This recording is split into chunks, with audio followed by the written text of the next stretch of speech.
Hello and good afternoon. You know, today we're going to make the pizza dough that we make at Boys and Grills for our famous Filipino pizza. The first step, you know, normally I don't like to talk about how we make our stuff, but I think this will be fun for you if we can at least share a few things together. First thing that we need to do is we're going to make what we call our yeasted dough. I don't know the proper word for it in Italian, but it's a yeasted dough, and it will need to rest overnight after this step. But here's how we do it, okay? So let's take a kilo of flour. I use all-purpose flour. You can buy this in the market. It's about, say, I don't know, between 30 and 40 pesos per kilo, so it won't set you back very far. This is 1 kilo of flour, okay? All right. Now, to this 1 kilo of flour, we're going to add 1 liter of water, like so, okay?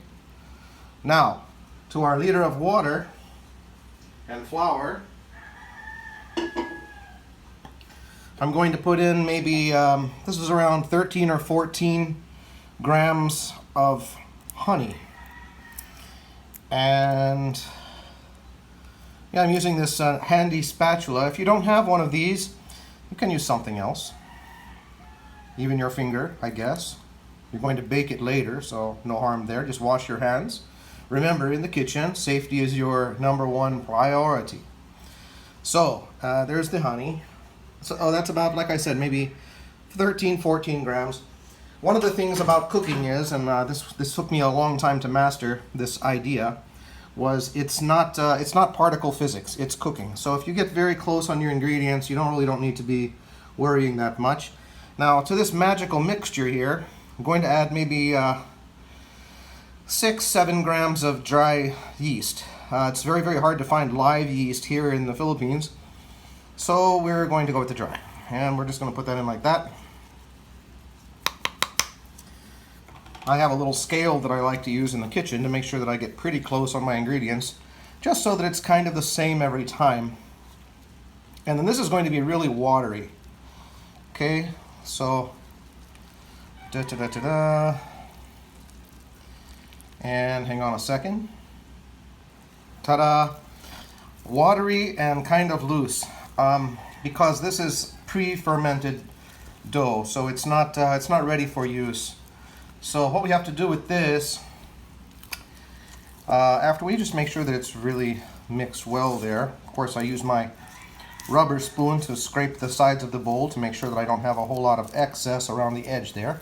Kind of want most of it to be in the actual mix down there. And get that cleaned off. Yes, we wash our hands, we use our alcohol on our hands, we make sure that everything is perfectly clean. Because once again, in the kitchen, safety is priority #1. Okay, so now that I have this dough, well, pre-fermented dough, yeast sort of mixture here, it's all mixed pretty good together. What I have to do is I have to wait for tomorrow. Now, okay, let me put this thing away. Okay, wash my hands again. And come back. Now, what we need to do is we need to leave this, seal it up. Now, if you don't happen to have a lid for your bowls, it's okay. You can use a plastic wrap on there, or even if you need to, you can set another pan on top of it to keep it covered if you find something that fits it rather nicely. I happen to have this lid. So what I need to do is I need to leave this at room temperature, just sitting out here, for about 1 hour before I do anything else with it, okay? Now remember the thing about yeast. You need to make sure that your yeast is alive and it's fresh. And when you open your container of yeast, it's a very good idea to keep it in a cold, dry place. I really recommend the refrigerator because the yeast really enjoys air conditioning just as much as anybody else. It also stops it from growing ahead of time. You know, I guess it's in the refrigerator, it's got its feet up, it's drinking a beer, it's reading the newspaper, whatever, and it's not bothering anybody. And that's exactly where you want to keep your yeast, nice and happy. Then when you put it in here, it starts to go to work. So we're going to let it go to work for the next hour, and I'll be right back. Okay, it's been 1 hour at room temperature, so now we're going to take this. We're going to put it in the ref. As we can see, we'll sneak a peek. Oh, look at that. The little yeast have had a chance to wake up and start doing their work. That way you know that everything is going good. So, oh, and you can smell it. It actually smells really nice. So we're going to put the lid back on here. We're going to put it back in the refrigerator until tomorrow. Kind of get the yeast to work, but, you know, tell them to work a little bit more slowly. They can relax. Take a load off, you know. Take their breaks. You know, union rules, whatever they need to do in there. And we'll check back with this tomorrow. So be safe tonight. If you drink, don't drive. If you're staying home, have a good night. We love you, and we'll see you in the morning.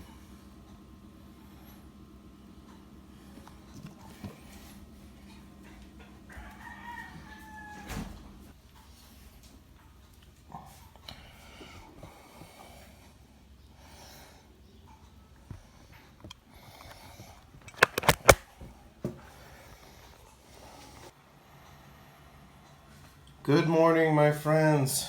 Did you sleep well? I hope so. Because we have a date this morning with our dough. Yay, dough.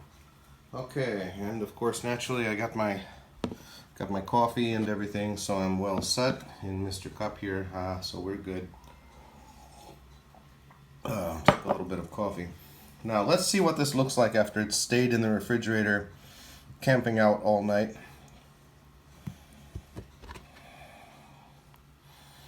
Oh, look at that. Okay, now we have our fermented dough going on here. Now, today's ingredients to polish this off. Let me get my trusty rubber spoon. Silicone spoon, I think they call it. I really recommend these things. They're really awesome for really anything where you need to just scrub the side of something and you don't feel like getting your fingers in it all the time. So anyway, today's ingredients, we're going to need to add, now yesterday we added, what, 1 kilo of flour and 1 liter of water, right? And the honey and the yeast. Okay, so that was the complex part.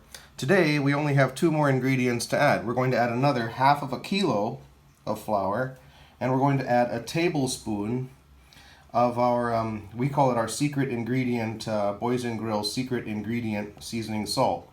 It's a tablespoon of basically seasoning salt. It has a touch of garlic and onion and paprika and things like that in there. If you don't have our seasoning salt, you can use a different brand if you like, but or you can just use a tablespoonful of regular salt. I used to use sometimes kosher salt or sea salt, but I noticed that sometimes the sea salt has very large pieces in it, and people would think they were rocks if they didn't fully dissolve. So I don't want that to happen. So I kind of just abandoned the idea of going with sea salt completely. But oh man, look at all the little bubbles. You see how happy it looks? Now, mixing this by hand, of course you can do that. I've done it many times. But it can wear out your arm a little bit. And I have a girlfriend here who can do it for me a little bit better. Let's take a look here. This would be the KitchenAid. Yay! Now what I did is I went ahead and put a little bit of oil to coat this. If you're fancy schmancy, you can use the spray coating, or you can just cover it with a little bit of flour. I do that just because I want to make my life a little bit more simple, I suppose. And doing it by hand takes a while and makes me kind of tired. Now what I'm going to do is I'm going to put the flour in here.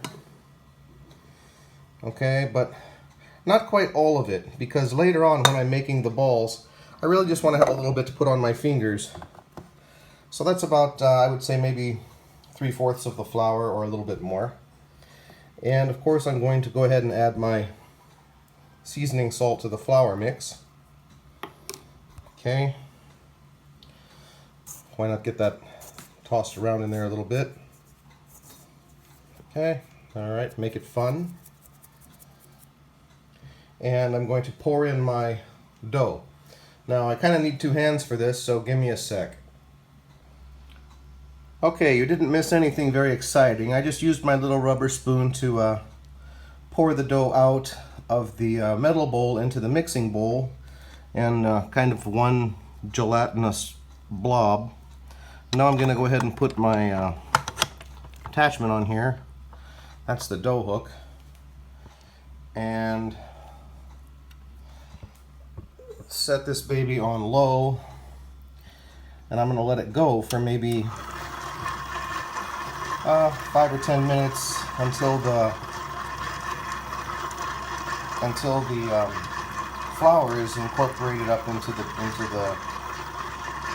dough very nicely.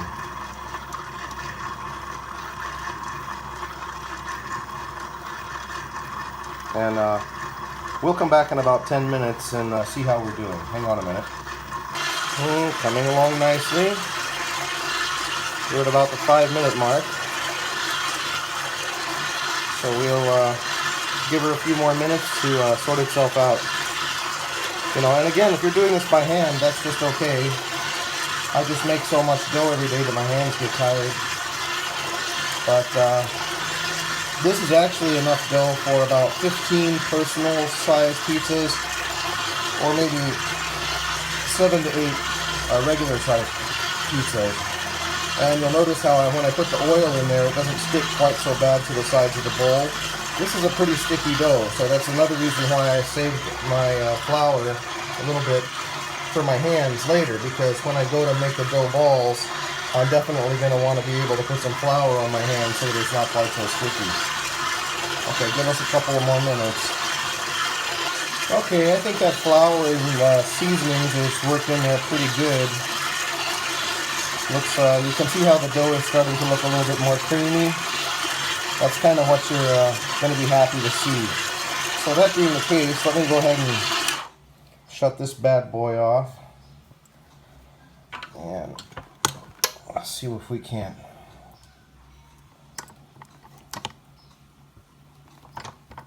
Of course, you got to be smarter than the blender, and that's a little bit hard to do sometimes.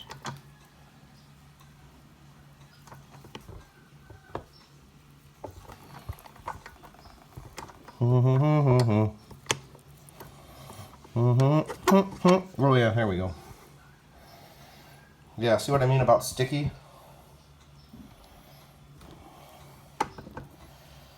Yeah, not kidding you there, huh? Okay. Clean that off in a jiffy. And here's what we got to do next. I'll move over again. Hang on a sec. Okay, you recognize this container, right? I just took it right out of the mixer. And for that matter, if you're using your hands or you're in another bowl, that's just okay. When you're done, all we do is this. Remember the cover from our other bowl last night? Put that right on the top of there. I'm going to put my flour on the top of that just to kind of like give it an even weight a little bit. Yeah? And now what we need to do is we need to let it set for about 1 hour at room temperature. And I'll be right back. 1 hour at room temperature. Okay, so I got the dough poured out into my 2 floured pans. Now the pans say non-stick, but I'll be honest with you, whenever I'm doing anything with pizza dough, if it says non-stick, I kind of just laugh about that. And what I'm going to do is I'm going to cover both of these with plastic, because I want to let them rise, covered with plastic. Now some people will go ahead and make dough balls out of them right now, and then let the dough balls, you know, the pizza size dough balls, maybe 250 gram dough balls for large pizzas, 100 gram dough balls for small pizzas, or 125 grams, however you want to do it. They're going to go ahead and do that right now, but in my world, I've found that they all tend to fall together anyway. And I would rather just mess with it after it's already risen, because that's when I know how big the dough balls are going to be anyway. So we're going to let this rest and rise at room temperature for the next 3 to 4 hours, depending on the temperature of your room. Now, where I'm at, of course, naturally, I'm in the Philippines, and of course, it's ridiculously warm here all the time. So in my case, 3 hours is probably going to be plenty. In your case, if you're in a cooler space, I'm from the United States, so if I was back in the US, I'd probably be in a colder place, or maybe I got the air conditioner on or something like that. I might want to allow a little extra time, maybe 4 hours. But as it stands, circumstances what they are. Go ahead and cover this up. Plastic wrap doesn't stick to metal, but it does stick to other plastic wrap. So that's why we kind of go around it. And let's see here. And there we go, covered. And we'll come back in 3 hours, 3 to 4 hours, and we'll show you what we got.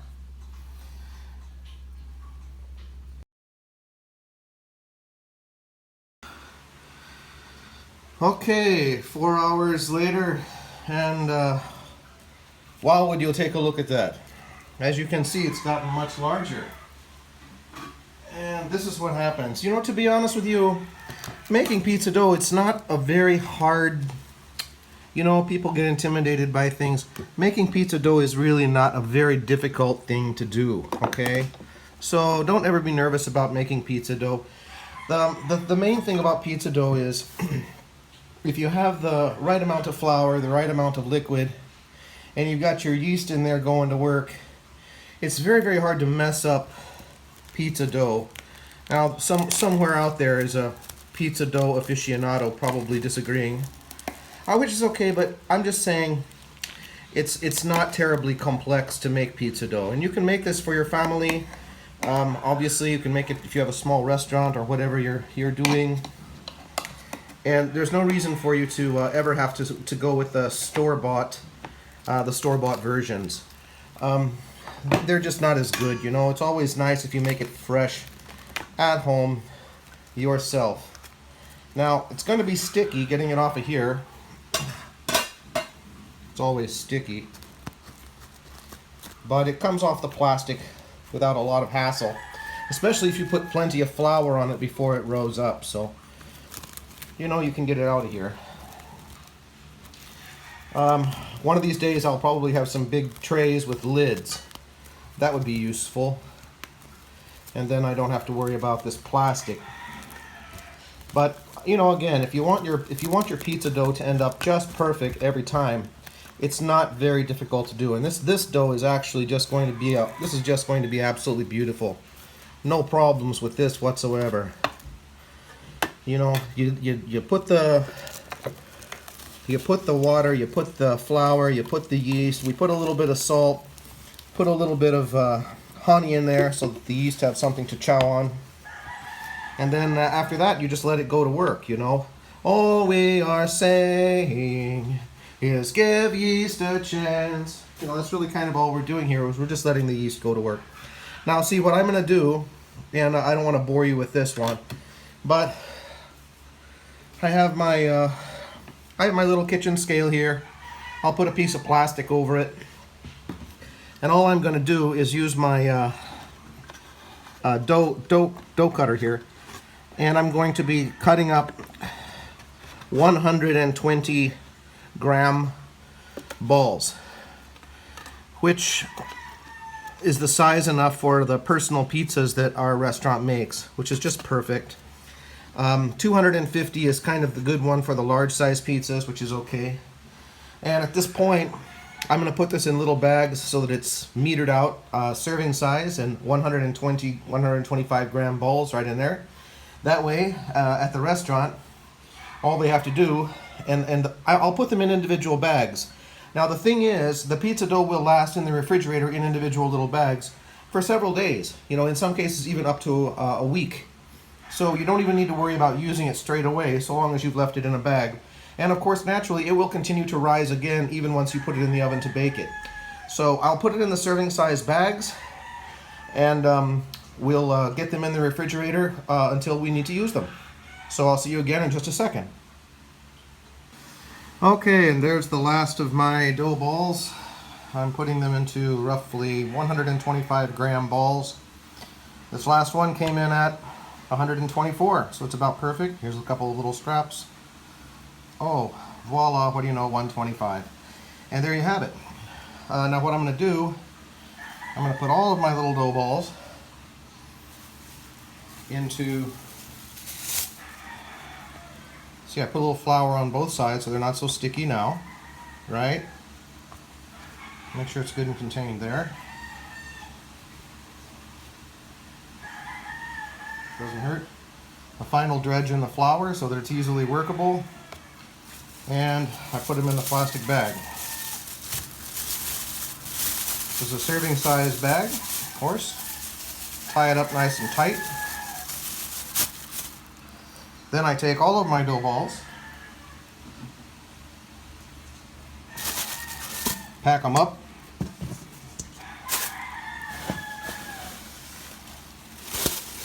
pack them all up.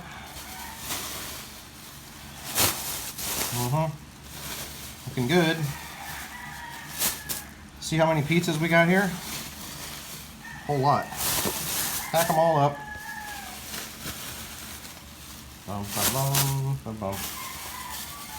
And I'm going to put them all back in the refrigerator until we use them, which is going to be over the next day or two.